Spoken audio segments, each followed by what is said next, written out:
Hello everybody, welcome back to another video. I have recently watched all 8 of the Harry Potter films and read most of the books so far. I'm still reading them, but I've been doing a ton of Harry Potter because it's quarantine and stuff. So I noticed something. Halfway through the series is Harry Potter and the Goblet of Fire. The book I love. I love the book. I touched on this in my tier list video. I just love the book. But realized something about the movie. This movie is pretty inaccurate, which isn't a flaw on its own. Most people who haven't read the books say this is their favorite because of all the action, and without the books, it does seem pretty good because it's got all this action, this adventure, this build-up. It's got all this stuff that's really cool if you don't know what the source material is. The source material is so different. Like I said, inaccuracy on its own is not a big deal. But most people who haven't read the books see this film as a fun adventure film. But after reading the books, I realized something. I saw this differently. I saw the inaccuracies in it, which most people don't because they don't read the books, but I did. So most people didn't realize the inaccuracies. So they saw this great film. But I saw this, and it led to a broken film.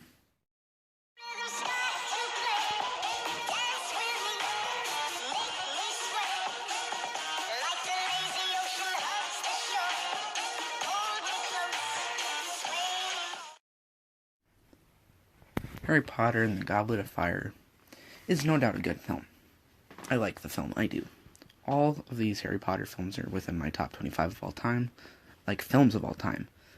But this one is the one I stand with the most problems with. This film has a ton of problems. It's got quite a few. I love the film because it still has that same tone, and there's still too much to love. There's still all that stuff I love, and I just think is great about this film. But I mean, I believe that's not exactly why we're here. We are here to talk about the bad stuff of the film. And there is some things, there's more than I can give to any of the other films.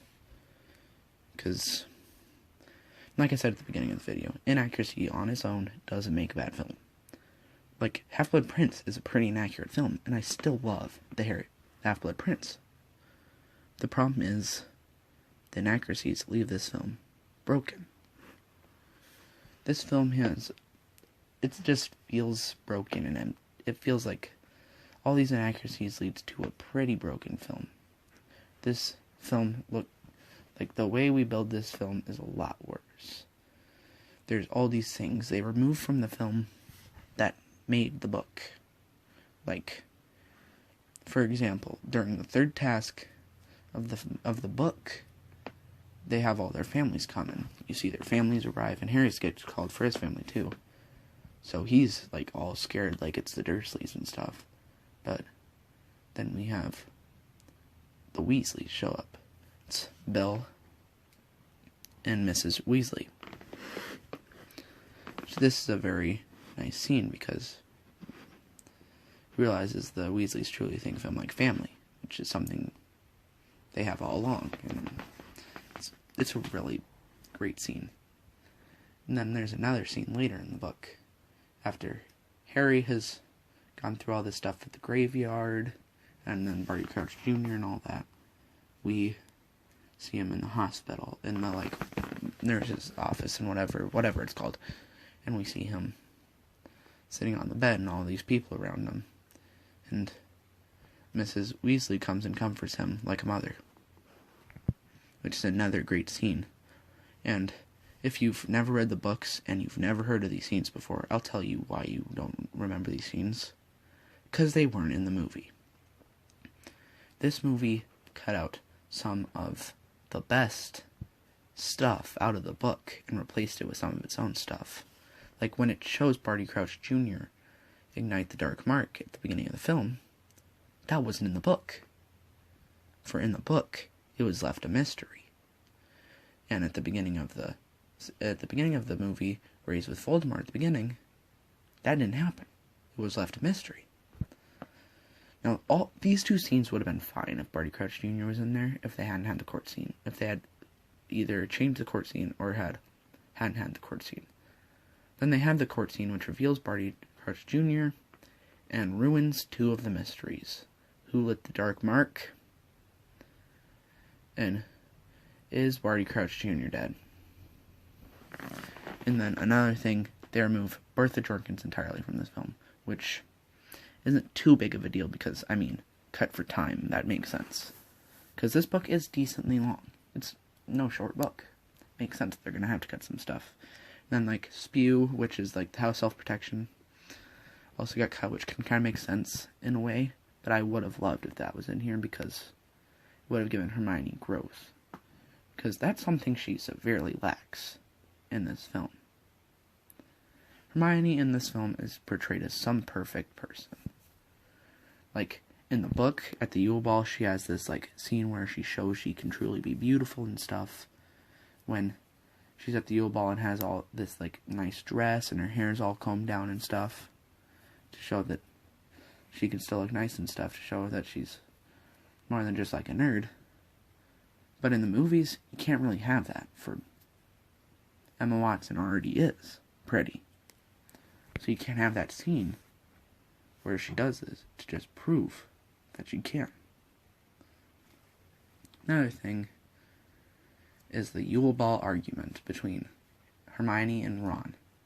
Both of them argue sometime in this film. I can't remember exactly the time because I didn't keep track of the time. But they argue about how this all happened, about how all this works. Where in the book, Hermione is still right. And Ron gets put down. She has the last laugh, she gets away. She's clearly on the right. Meanwhile, in the movie, she's much more morally gray. You can still tell she's right, but there's a lot more moral grayness to her argument. The worst part of it is she has the last laugh of the film. And it shouldn't be that way. Or Ron has the last laugh, I mean. God damn it, I fucked it up. Sorry about that. My brain is on quarantine mind or whatever. Anyways, back to what we're saying. So Ron really shouldn't have the last laugh. And Harry is meanwhile in the middle of the scene. Harry's scene in this is really well identified. He's just got Ron back as a friend. He doesn't want to speak his mind, so he doesn't want to lose him. So he keeps quiet. But in the movie, Hermione releases an unprovoked attack against Harry, like a vocal one, that Harry didn't deserve. Harry did nothing wrong in either. But the difference is Hermione verbally attacks him for no reason in the movie. Another scene I felt was very wrong was the maze. The maze in the movie is filled with, like, creatures that they have to fight, but the maze is... The problem is itself in the movie, which is a decent concept. It just wasn't handled too well. Like, he passes, like, a sphinx or whatever with cleverness, which gives him a different thing than just strength or brute. That's not the big problem of this. The big problem is his and Cedric's argument for who gets the cup.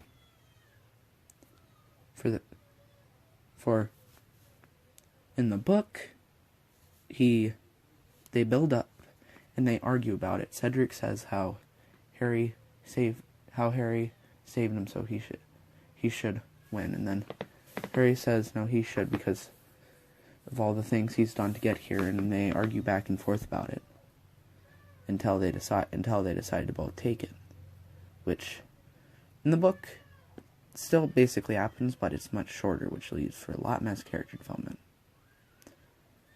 And this scene, though, is still a really important scene, because it shows Cedric's kindness and Harry's innocence. agreed to take it together, not knowing Cedric would die because of his actions. Cedric offered it to Harry because Harry had saved his life out of kindness. He was willing to give it to him. This scene should have happened way differently in the movie. It should have had longer so we feel worse about Cedric's death. So we feel worse about how this happened. Because Harry argued for so long about it. He didn't just do it automatically. He argued so long about it to try to get it so Cedric could instead feel even worse because he didn't realize this kid's innocence. But we can't have that moment anymore because, well, the opportunity's gone.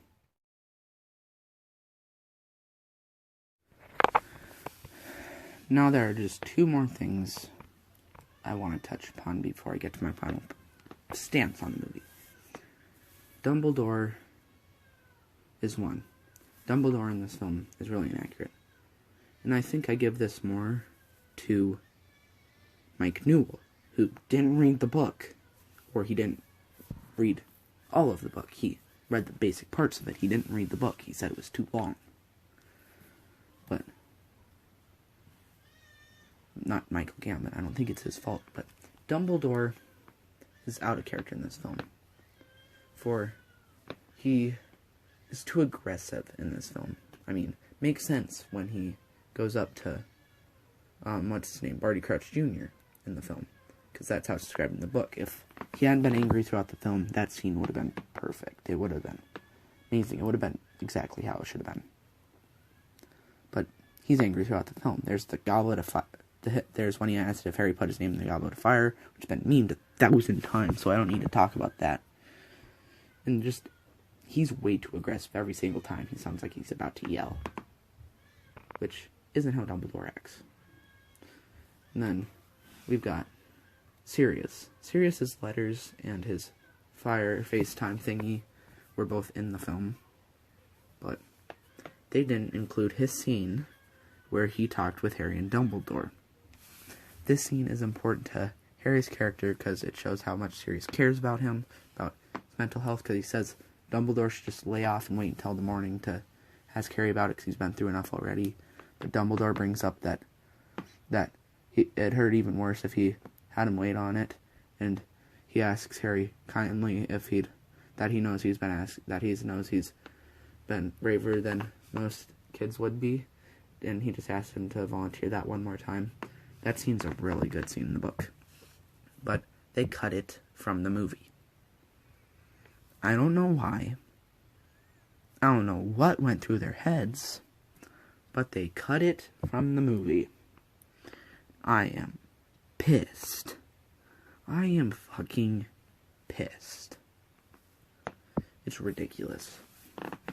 And then, there's one other thing I gotta give a compliment to, though. The graveyard scene is a great scene. It's built up well. It's greatly deserved. The suspense is there. The way Cedric dies feels fit. Just one problem, when all the ghosts show up, they should have shown up slower like they did in the book, because they took away the chance for his mom to say the line. For when his mom says in the book, Harry, hold on a little longer, your father wants to see you. They took that chance from the movie. And that's an emotional scene. It's probably my favorite part of that entire scene. And then Cedric, which he does get to bring up that he wants him to bring his body back. But besides that, but I did overall really think that scene was really good. And then, also, But overall, this film was really, really inaccurate, and it's not that on its own, but that accompanied by the fact that it makes it broken is really sad, because this had the potential to be my favorite of the films. But it thought it should be too different. Because the director specifically went out of his way to make it lighter, because Alfonso Cuarón, the director of Prisoner of Azkaban, made his dark. And this film should have been dark, but he wanted to compete with Alfonso, so we can't get that film now that I've always wanted, but this film is still good. I really like the film. It's just, this video has talked about the problems of the film. Good day.